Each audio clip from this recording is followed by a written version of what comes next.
बळीवंता आम्ही समर्थाचे दास, घातलिया कास कळी काळाशी. आमच्या अंगामध्ये बळ आलंय, आम्ही सत्ताधीश झालोय. ते कशामुळं?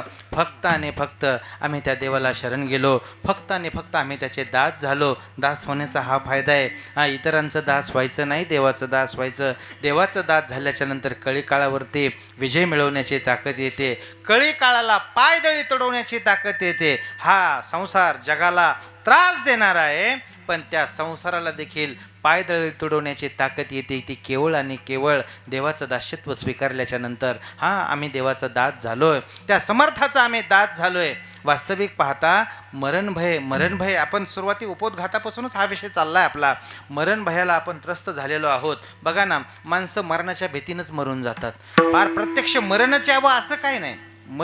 मरणाची भीती इतकी आहे, या 6,000 लोकांची भीड आहे, गर्दी आहे, आणि 6,000 लोकांमध्ये एखाद्या माणसाने जर पिस्तूल काढला तर माणसं किती भेतात बरं? त्याच्यामध्ये गोळ्या किती असतात?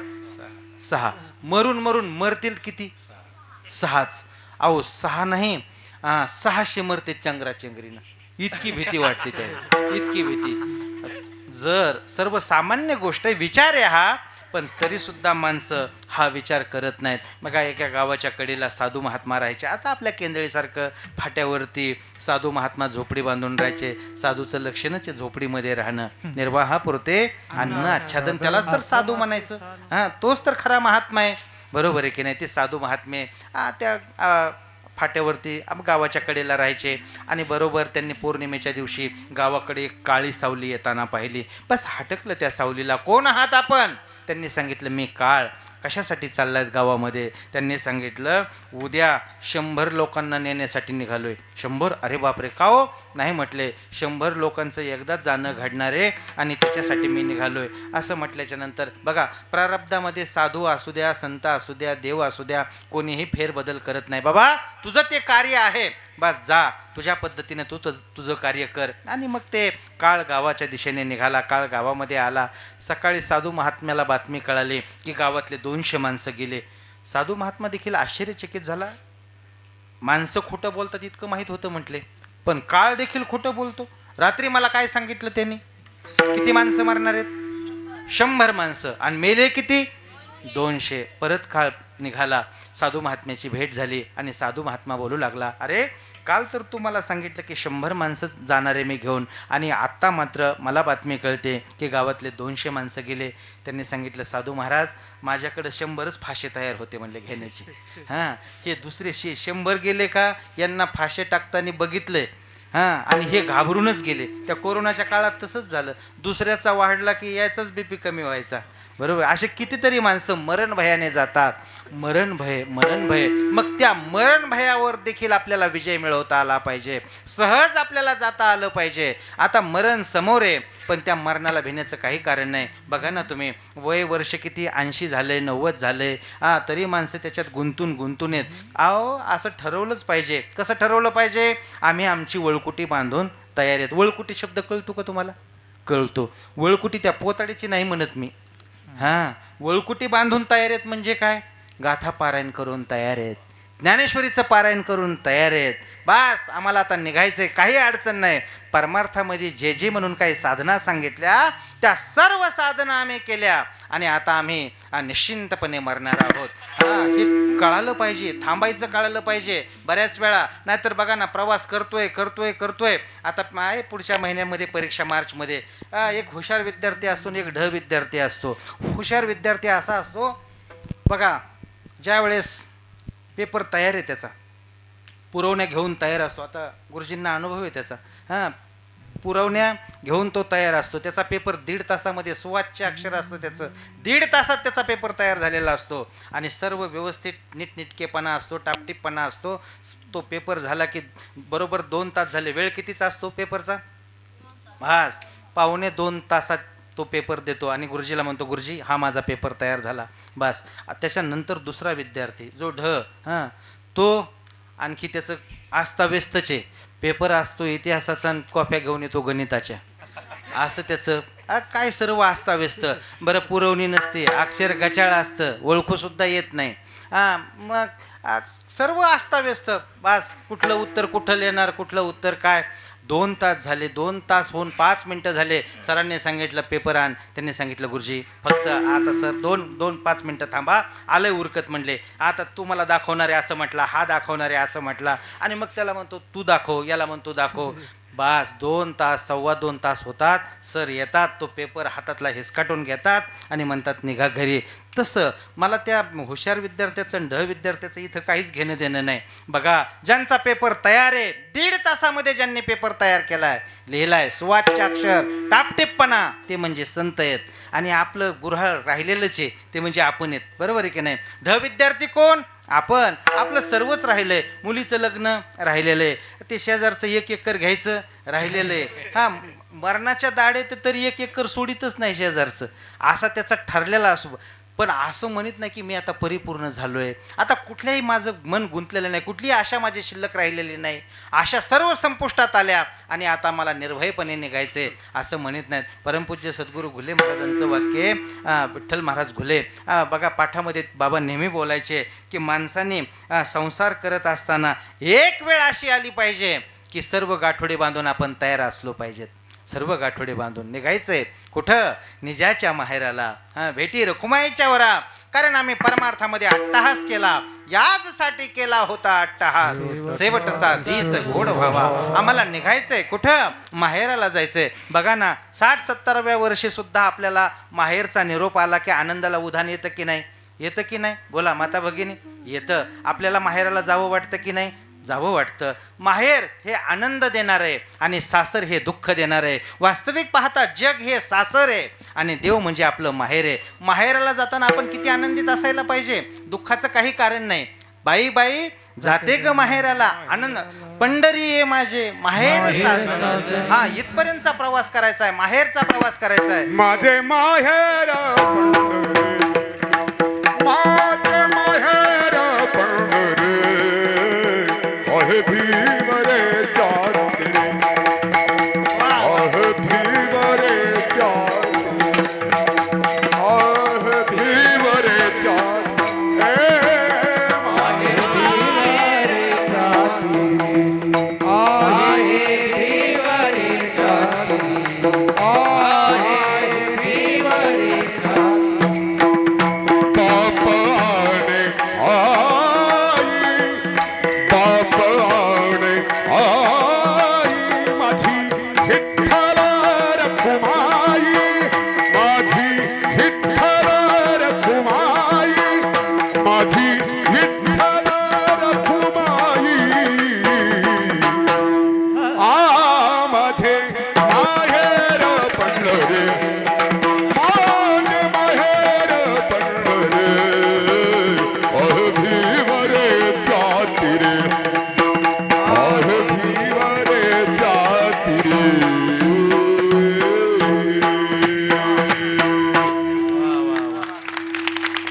असं एक क्षण वाटलं की भीमसेन जोशी झालेत की काय, असा भात झाला. हा, वा वा, नावाप्रमाणेच चाललंय सर्व. हा, माझा मुद्दा चालला, सासर हे जग आहे आणि देव आपलं माहेर आहे. माहेराच्या दिशेने आपल्याला प्रवास करायचा आहे, माहेराच्या दिशेने आपल्याला जायचं आहे. अर्थात आपला जो प्रवास चालू आहे तो माहेराच्या दिशेने प्रवास नाही. या जगामध्ये आपण खितपत पडलेलो आहेत. इथं आपल्याला सारखं राहावं वाटतं, याच ठिकाणी आपण वळकुटी बांधायला तयार नाहीत, आपण आवरून घ्यायला तयार नाहीत. हां, इथंच आपल्याला संसारामध्ये खेतपत पडावं लागतं. किती जरी दुःख असलं तरी आपण आशावादी.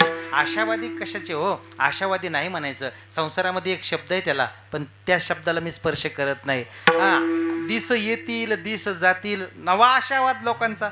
हां, भोग सरळ, सुख येईल, असं कधी घडत नसतं बाबा. जर हा संसार दुःखमुळे, तर सुखाची अपेक्षा करणं इथं गैर आहे, गैर आहे. पण तरी सुद्धा माणसं फेसबुकला टाकतात. पाटील कसं टाकतात? सुखी संसाराची 14 वर्ष, सुखी संसाराची 25 वर्ष. हां, तुम्ही मला सांगा, संसार सुखाचा जे कोण टाकतं ना त्याला पत्ता विचारायलाच चला बाबा. तू म्हणतोय तर सांग, तू संसार नेमका सुखाचा कुठे आहे तुझा चालू, एकदा सांग आम्हाला. बरोबर आहे की नाही? अर्थात लोकांच्या पद्धतीनं वागत असतात, काही शब्द ते घेत असतात, पण सुख हा शब्द संसारातला ढेकणाचे बाजे सुखाची कल्पना, मूर्खत्वाच्या वचनाये मुक्ताये,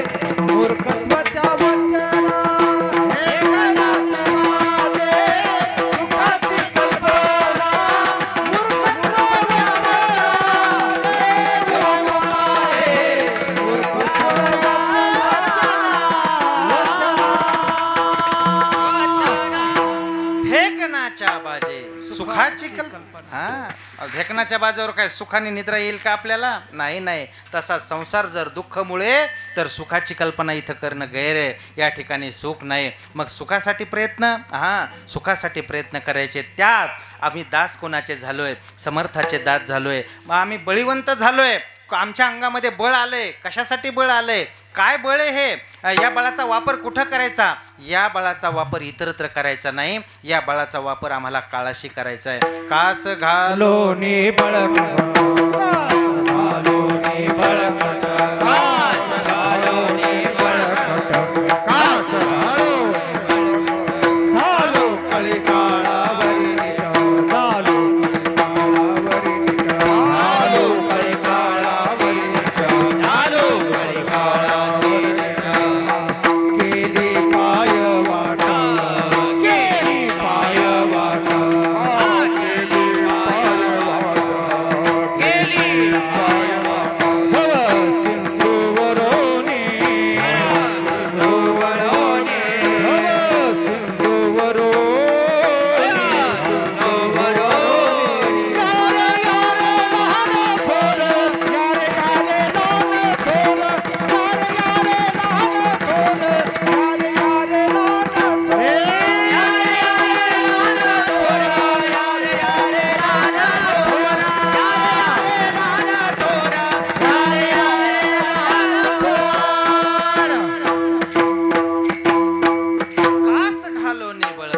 झालो कळी काळावरी नेट केली पायवाट भवसिंधूवरून.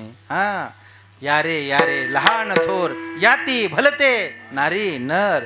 संतांनी हाक दिली का? अगोदर तो मार्ग त्यांनी प्रशस्त केला. त्या मार्गाने गेले. मरण भय जिंकलं. काळाला जिंकलं. काळाच्या तोंडात मारलं आणि सांगितलं, जगाला सांगितलं, हो जगा काळ खाय आम्ही माथा दिलं पाय. आता मात्र या सर्वसामान्य जनांनी यामध्ये यायचं, स्नान करायचं आणि आपला परमार्थ शुद्ध करण्याचा प्रयत्न करायचा. काळावरती विजय मिळवणं इतकी सोपी गोष्ट नाही. पण काळावरती विजय मिळवलेले कितीतरी संत आहेत बघा. संतांचं लक्षणच ते सांगितलंय शास्त्राने. शूर ओळखावा रणी आणि साधू ओळखावा मरणी. जर एखादा साधू मरण समयाला भयभीत असेल तर त्याला साधू समजण्याचं काही कारण नाही. आतापर्यंत साधना केली ती सर्व पाण्यात गेली. मरणाच्या समयी साधू हा धीरोदात्तपणे उभा राहिला पाहिजे. काळ मला काही करू शकत नाही. श्रीमद भागवताचा समारोपच तो आहे. ज्यावेळेस सुखदेवजी महाराजांनी विचारलं, सांग राजा आता तुला भीती वाटते का? त्यावेळेस सांगितलं नाही. म्हटले काळाची मला भीती वाटत नाही. का? आता तुमच्या मुखातून मी जर श्रीमद भागवत कथा श्रवण केलेली असेल तर मला काळाची भीती असेलच कशी? आता जो काळ येणार आहे तो माझ्या आत्म्याला काही करू शकणारा नाही. माझ्या देहाला अर्थात तो सर्पदंश होणार आहे तो माझ्या देहाला होणार आहे. माझा देह मरणार आहे. या ठिकाणी माझा आत्मा अमर आहे असा बोध होतो. हा बोध कशाने होतो? केवळ आणि केवळ हा देवाला शरण गेल्याने, बळीवंत झाल्याने, समर्थाचं दास्यत्व स्वीकारल्याने हा बोध होतो. बघा ना, जगद्गुरू महाराजांचं जीवन संसार सर्वसामान्य गोष्ट आहे. संसार महाराजांनी केला. सुरुवाती 2 संत पद्धती आहेत बघा आपल्याकडं. एक अजान सिद्ध संत आहेत आणि एक साधक सिद्ध संत आहेत. अजान सिद्ध संत म्हणजे ज्ञानोबर आहे. उपजताची ज्ञानी हे वर्म जाणोनी आले लोटांगणी चांग देव. तिथं कर्तुम अकर्तुम सर्व शक्तीचा वास आहे ज्ञानोबाऱ्यांच्या ठिकाणी. तसं जगद्गुरू महाराजांचं जीवन नाही. सुरुवातीचा काळ दुष्काळे आटिले द्रव्य नेला मान, स्त्री एक अन्न अन्न करता मेले. बघा आपलं सर्वसामान्य जीवन आणि जगद्गुरू महाराजांचं जीवन समान आहे, समान. आपल्यालाही संसारामध्ये दुःख आहे, आपलाही संसारामध्ये अपमान होतो, आपल्याही घरातले लोक जातात, आपल्याला घरातले लोक सोडून जातात, आपल्यावरही लोक अविश्वास दाखवतात. ह्या सर्व गोष्टी आणि हेच महाराजांचं सुरुवातीचं जीवन आहे. पण काही पाठ केली, संतांची उत्तरे, महाराजांनी अभ्यास केला. नुसता अभ्यास नाही, त्याची उपासना केली. भामचंद्रावरती, घोरडेश्वरावरती, भंडाऱ्यावरती देवाचं नामचिंतन केलं आणि त्या काळावरती विजय मिळवण्यासाठी महाराज सज्ज झाले. ज्या वेळेस देव आला घेण्यासाठी नाभी नाभी भक्त राया वेगी पावलो सखया. अरे शंख चक्र गदा पद्म पैला आले पुरुषोत्तम. नाभी नाभी भक्त राया वेगी पावलो सखया. जगद्गुरू महाराज मी तुम्हाला घेण्यासाठी आलोय, घाबरू नका, घाबरू नका. अहो काळ आपल्या जवळ देखील येणार नाही. आणि मग तो गरुड आलाय, गरुड आला फडत कारे, नाभी नाभी म्हणे तो रे. अर्थात गरुड जवळ आलाय आणि ज्या गरुडावरती बसायचे, अर्थात तो गरुड उंच आहे, देव त्याच्यावरती बसलेले आहेत आणि महाराजांना वरती यायचंय. 1 फूटभर अंतर राहिले. बस तो काळ जवळ आला आणि सांगितलं, महाराज काही अडचण आहे का? कोण विचारतंय असं? जो काळ जगाला खाणार आहे, ज्या काळाने जग भयभीत आहे, असा काळ जगद्गुरु महाराजांच्या जवळ आला आणि महाराजांना विचारतोय, महाराज काही अडचण आहे का? महाराजांनी सांगितलं, काही नाही रे बाबा, फक्त 1 फूटभर जरा हे उंच आहे, चढता येत नाही.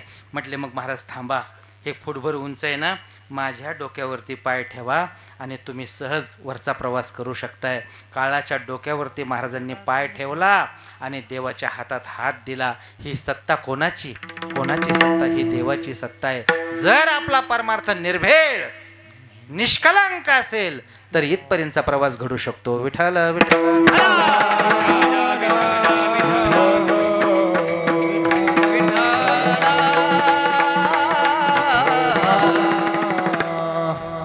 बघा तुम्ही, अशा कितीतरी घटना आहेत. मरणाच्या वेळी साधू सजग असतो, जागा असतो.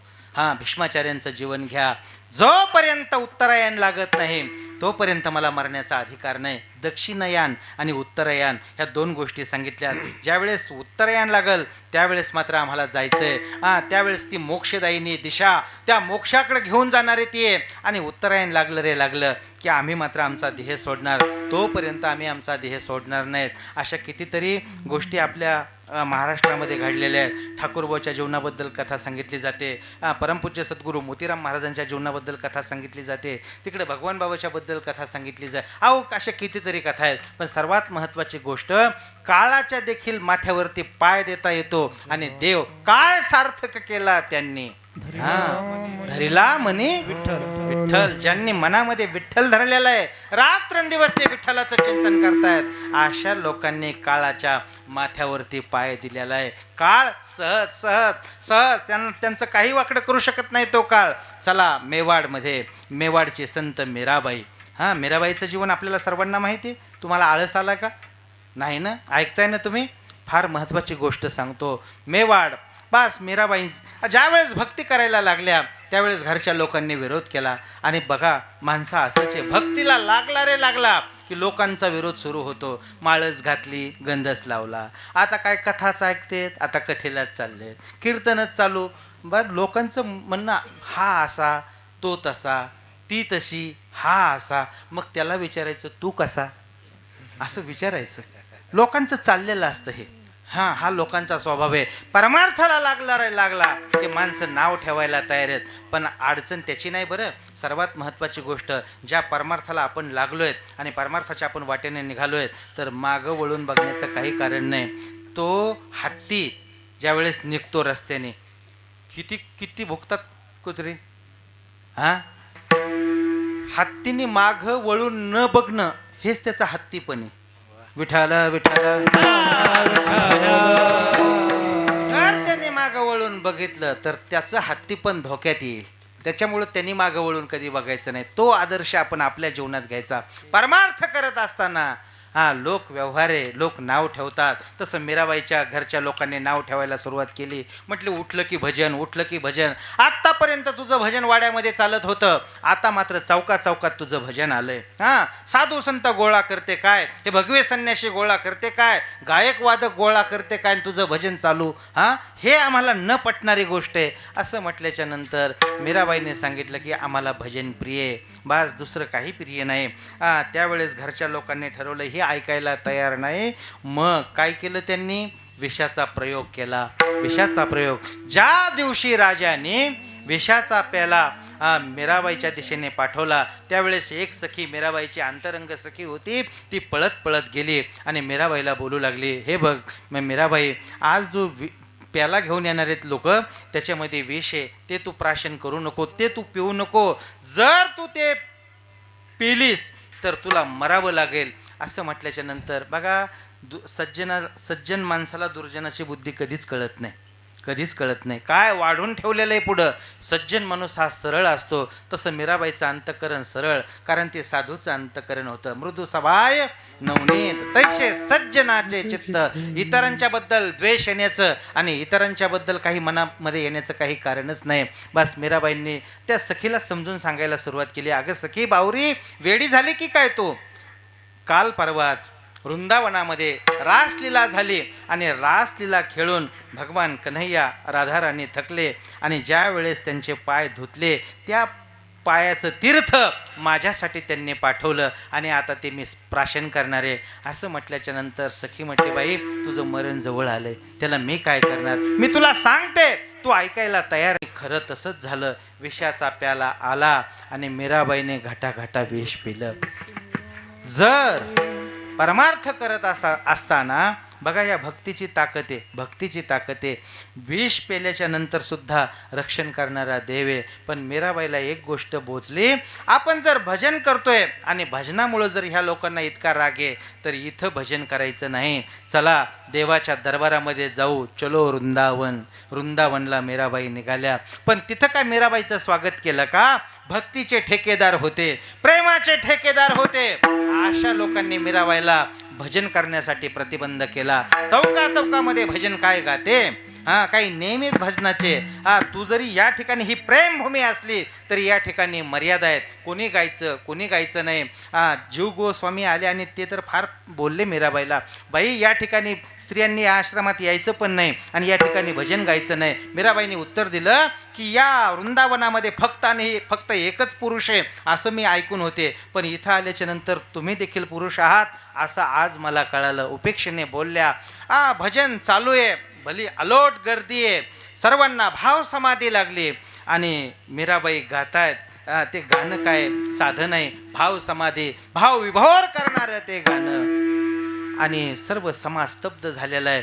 त्या समाजामधून एक हरिदासजी उठले की जे शास्त्रीय संगीताच्या चिजा करणारे आहेत ना, स्वामी हरिदासजी उठले आणि मीराबाईला बोलू लागले, मीराबाई तू गाती तो बहुत अच्छा, लेकिन तुम्हारा भजन राग में नहीं है.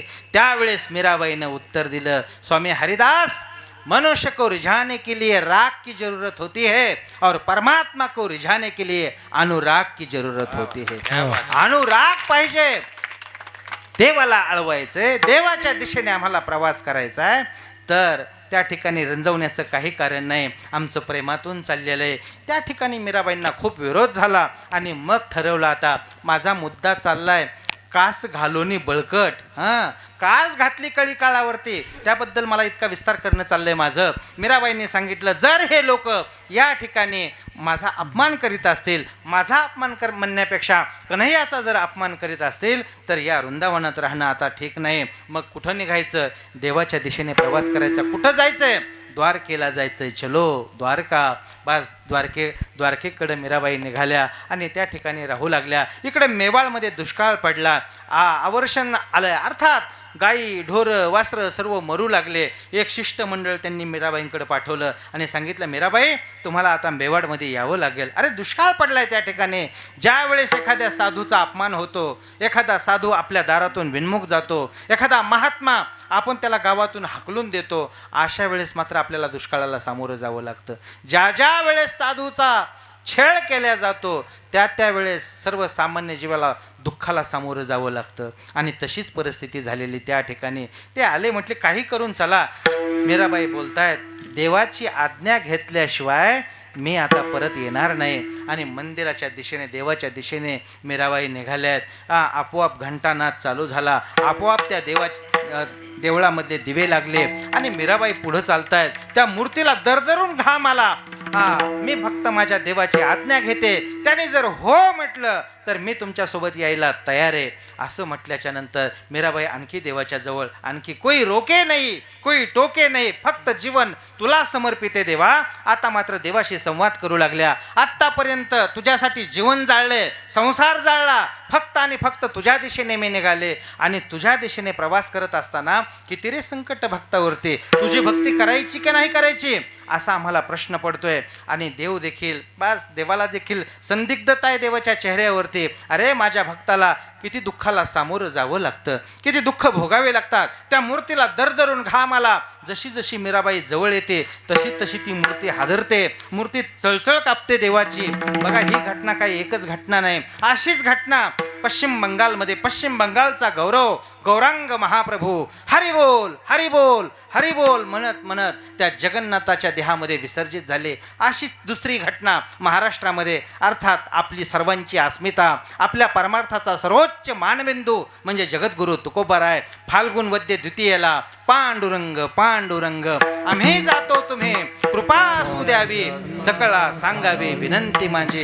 असाच काहीचा प्रकार त्या ठिकाणी घडला. मीराबाई जवळ येत आहेत, आणखी जवळ येत आहेत आणि देवाने बस मीराबाईचे हात धरले आणि आपल्या हृदयामध्ये सामावून घेतलं. याला काय म्हणायचं? भक्तीचं सर्वोच्च टोक याला म्हणायचं. कळी काळावरती कास घालणं याला म्हणायचं. बळीवंत झालो याला म्हणायचं. समर्थाचे दास झालो याला म्हणायचं. आणि जोपर्यंत अशी अवस्था होत नाही ना, तोपर्यंत आपली भक्ती अपरिपक्व आहे असा त्याचा अर्थ होतो. विठ्ठल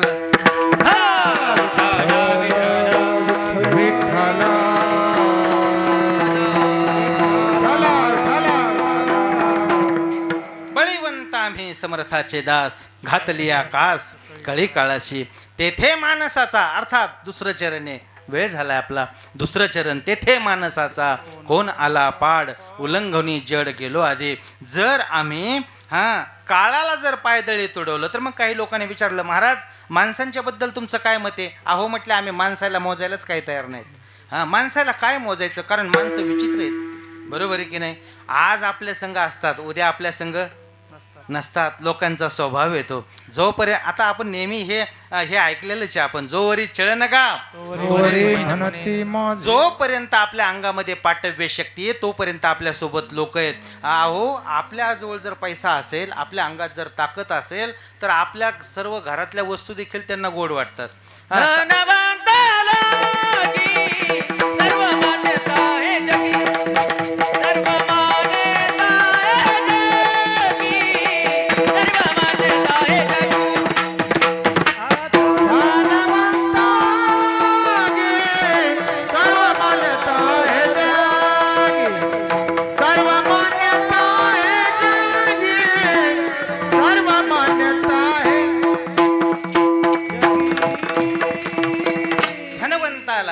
सर्व मान्यता आहे. जोपर्यंत धन आहे, शेठजी खूप मान मान, शेठजी शेठजी. बघा, आमच्या आळंदीमध्ये एक शेठजी, त्यांच्याकडं मांजर होती, मांजर पाळलेली. त्या शेठजीची अतिशय लाडकी मांजर होती. बघा, जर शेठजीला लोक भेटायला गेले तर त्या मांजराला बिस्किटचे पुढे घेऊन जायचे, मांजराला काही खाऊ घेऊन जायचे. आता त्या मांजरावर प्रेम नाही हो, शेठजीला बरं वाटावं म्हणून. लोकांचा स्वभाव असा असतो. मग कालांतराने नियमाप्रमाणे ते मांजर मेलं. भली गर्दी त्या मांजराच्या अंत्ययात्रेला, इतकी गर्दी, त्या मांजराचं तोंड दिसेना. शेठजी हरकून गेला. अरे काय म्हटलं, हे काय लोकांचं प्रेम आहे माझ्यावरती, काय लोकांचं प्रेम आहे. बघा, आमच्या पिंपरी चिंचवडला पाठीमागं एका आमदारांची आई वारली. आमदारांची आई वारल्याच्या नंतर केंद्रापासून लोक आले आणि त्याच्यानंतर 1 महिन्यानी दुसऱ्या विधानसभेचे आमदार वारले दुसरीकडचे.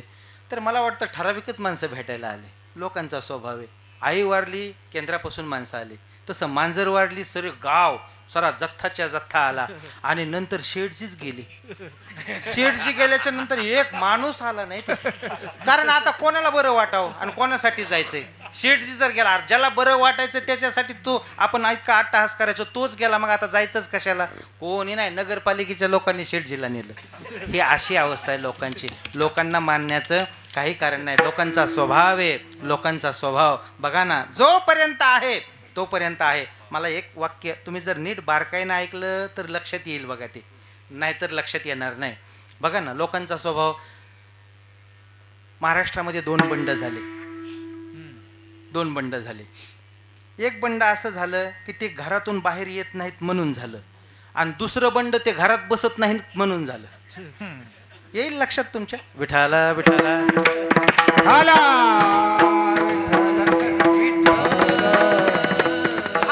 हा लोकांचा स्वभाव आहे, लोकांचा हा स्वभाव आहे. बघा त्या सुरेश भटांनी सांगितलेलं आहे. त्याच्यानंतर आपल्या सिंधुताई सपकाळांनी कितीतरी वेळा भाऊ हे वाक्य मी सांगत असतो. सिंधुताई सपकाळांचं वाक्य त्या जाता जाता बोलल्या, अरे बाबा महाराष्ट्राच्या मातीत चांगलं म्हणून घ्यायचं असेल तर मरावं लागतं. हां, महाराष्ट्राच्या मातीत चांगलं म्हणून घ्यायचं असेल तर मरावं लागतं. जोपर्यंत आपण जिवंत आहोत तोपर्यंत लोक स्तुती करत नाहीत, आणि मेल्याच्या नंतर मात्र लोक म्हणतात की यांच्यासारखा माणूस आमच्या पंचक्रोशीमध्ये नव्हता. हां, कधी म्हणतात? गेल्यावर. मग चांगलं म्हणून जर घ्यायचं असेल तर काय करायचं? मरावं लागतंय. हां, सोपी गोष्ट नाही. हा जगाचा स्वभाव आहे, जगाचा स्वभाव आहे. बघा जगणं माणसाला सतत छेळणारे. त्या सुरेश भटाचे 2 वाक्य आहेत, इतुकेच मला जाताना सरणावर कळले होते, मरणाने केली सुटका, जगण्याने छेळले होते. जगणं छळणारे, जगणं त्रास देणारे, पण वास्तविक पाहता आपण भटकत राहतो ह्या जंगलामध्ये. आपल्याला वाटतं हा जीव लावतो, तो जीव लावतो, हा बरा आहे, तो बरा आहे, तो बरा आहे. तुम्ही मला सांगा ना माता भगिनी, आता सर्वात महत्त्वाचं, आपल्याकडे म्हातारे माणसं खूप आहेत. म्हातारपणी आयुष्यभर म्हणजे आयुष्यभर जमतं, ज्याच्याशी संसार केला आहे, आता आपण एकत्र राहिलो आहे, लग्न झालेलं आहे, आयुष्यभर चांगलं राहायला पाहिजे की नाही? पण राहत नाहीत. म्हातारपणे म्हातारं दिसलं की म्हातारीला तिडीक उठते. ठरलेले काय काय गणित कळत नाही मला. म्हातारं पाहिलं की म्हाताऱ्याला तिडीक, आणि म्हातारी पाहिली की म्हाताऱ्याला तिडीक, हे ठरलेलं गणित आहे. बघा एक 80 वर्षाचे बाबा वारले. वारल्याच्या नंतर आता सर्व सोपस्कार, घरातले माणसं, गावातले माणसं, कोणी रडू नका म्हणून सांगणारे असतात, कोणी फोन करा म्हणून. हे प्रत्येकाकडे डिपार्टमेंट वेगळं असते. ते ताटी बांधण्याचं, माड बांधण्याचं डिपार्टमेंट प्रत्येकाकडे वेगळं असतं. प्रत्येक गावात ठरलेले माणसं आहेत ते, घाई करणारे, रडू नका म्हणून, चला चला उरका उरका, असे ठरलेले माणसं असतात ते. आणि तसंच झालं, सर्व तयारी झाली आणि बाबाला उचलण्याची तयारी झाली. वाड्यातून भला मोठा वाडा होता, त्या वाड्याला मोठा उंबरा होता, चौकट होती. खांदेकऱ्यांनी उचललं, बारकाईने ऐकलं तर कळलं. हां, उचललं खांदेकऱ्यांनी, निघाले. खांदेकऱ्यांनी उचललं, निघाले. पुढं गेल्याच्या नंतर पुढच्या खांदेकराचा पाय त्या उंबऱ्याला लागला, चौकटीला ठेच लागली. ठेच लागल्याबरोबर बाबा जागे झाले, उठून बसले. बास परत आणलं, आता मरण रद्द ना, उठून बसले म्हटल्यावर न्यायचं कोणाला? झालं. परत 5 वर्षे चांगल्या प्रकारे राहिले. जरा छळणारे होते घरच्या लोकायला, आणि त्याच्यात म्हातारीला तर जास्त छळणारे होते. 5 वर्षानंतर पुन्हा बाबा गेले. परत तीच तयारी, परत तेच सजवलं, सर्व फुलं आण, काय अत्तर लाव. माणसं गेल्याच्या नंतर खोबरं काय टाकतात, कापूर काय लावतात, हे बऱ्याच गोष्टी असतात त्या. आणि मग तसंच बाबाला उचललं आणि आता निघायचंय. 3-4 पावलं पुढे गेले की म्हातारी पळतच आली मागून. म्हटली पहिला तेवढा ते उंबरा सांभाळा म्हणजे. हा, ते उंबरा जर नाही सांभाळलं तर पुन्हा म्हातारा आहेच म्हटली परत घरात 5 वर्ष. विठाला विठाला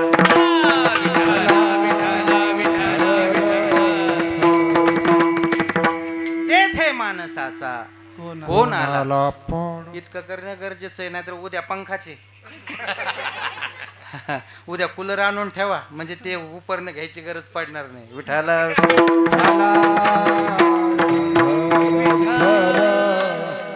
जाऊ द्या, जो तो ज्याच्या त्याच्या पद्धतीनं चाललाय. माझा मुद्दा चालला, तेथे माणसाचा कोण आला पाड. माणसं सांगू का, महत्वाचा गंभीरतेने ऐकण्यासारखा मुद्दा आहे बरं का, गांभीर्यपूर्वक ऐका.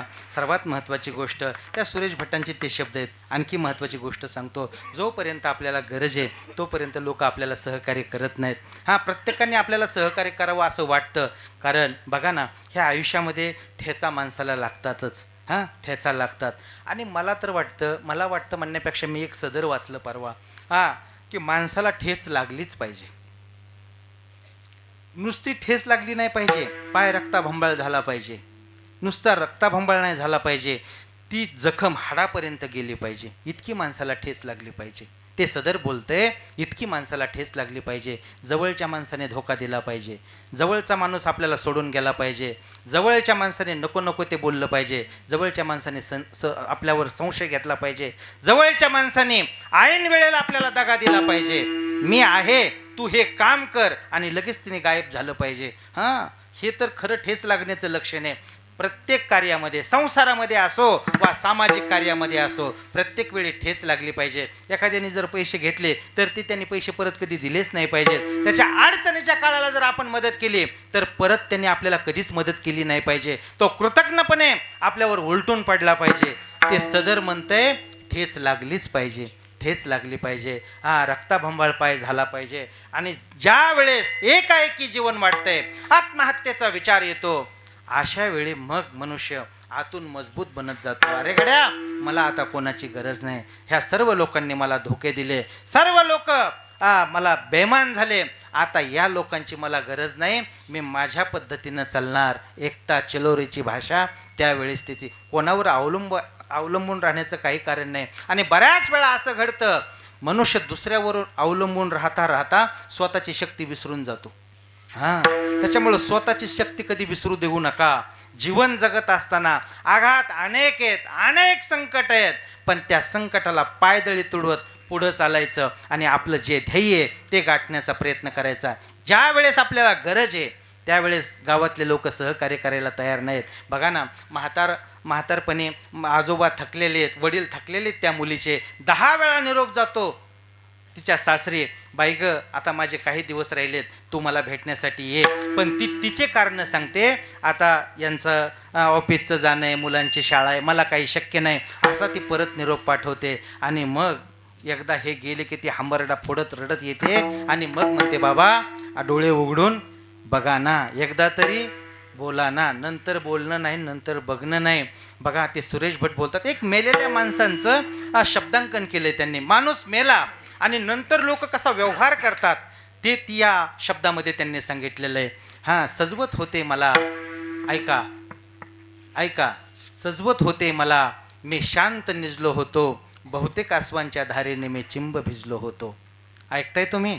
मन लावून ऐकलं तर कळन. सजवत होते मला, मी शांत निजलो होतो, बहुतेक आसवांच्या धारेने मी चिंब भिजलो होतो. शेवटची आंघोळ होती गरम पाण्याची, ज्याला त्याला घाई मला डोळे भरून पाहण्याची. आज वेगळंच काहीतरी घडत होतं आणि वैर्याचंही प्रेम माझ्यावर पडत होतं. तिथपर्यंत नेऊन सुद्धा प्रेम लुटवत होते आणि जोर जोरात रडून सगळे मला उठवत होते. 4 लाकडं घ्या म्हणजे तेवढ्यात भागेल. माझ्यांनीच विचारलं अजून किती वेळ लागेल. सरणावर झोपूनही मी मौन पाळलं होतं आणि जीव लावणाऱ्या माझ्यांनीच मला जाळलं होतं. जीव लावणाऱ्या माझ्यानीच मला जाळलं होतं. जीव लावणारे आपलेच असतात.